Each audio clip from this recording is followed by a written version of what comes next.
Darlena then pointed towards the hallway behind them. If you continue through the hallway, you'll be able to get measured.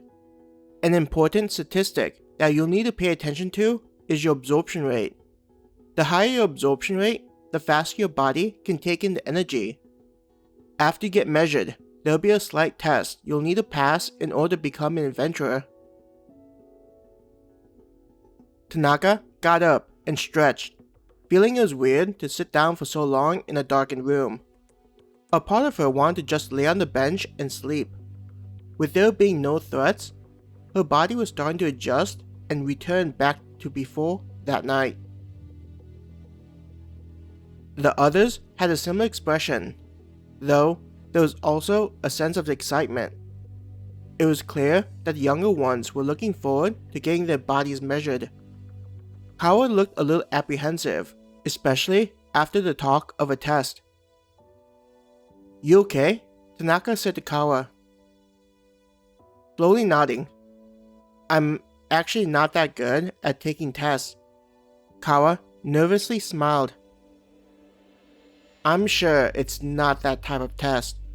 Tanaka tried to reassure her. After her talk with Melody, she had a feeling of dread that would involve something far worse than just filling out some bubbles and lines. Ayaka, Mizuki, and Masio made their way to the hallway, talking amongst themselves about what they had learned from the presentation. "What did you think?" Kawa asked Tanaka, looking as though she were desiring the perspective of someone older than her. Making her way to the hallway with Kawa, Tanaka tilted her head and thought about the question.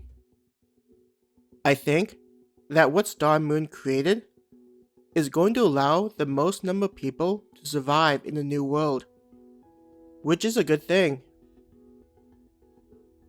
"How do you figure that?"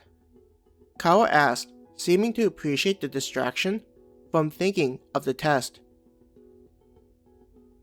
"Have you been formally trained in any kind of martial arts?"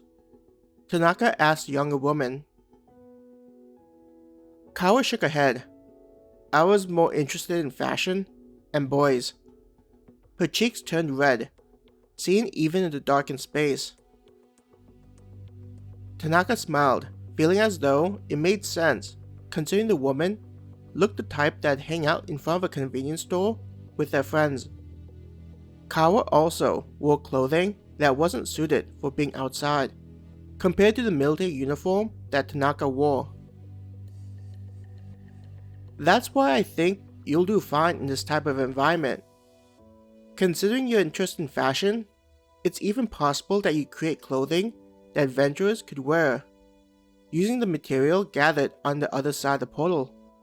Tanaka tried to offer an idea, hoping that Kawa would be cheered up.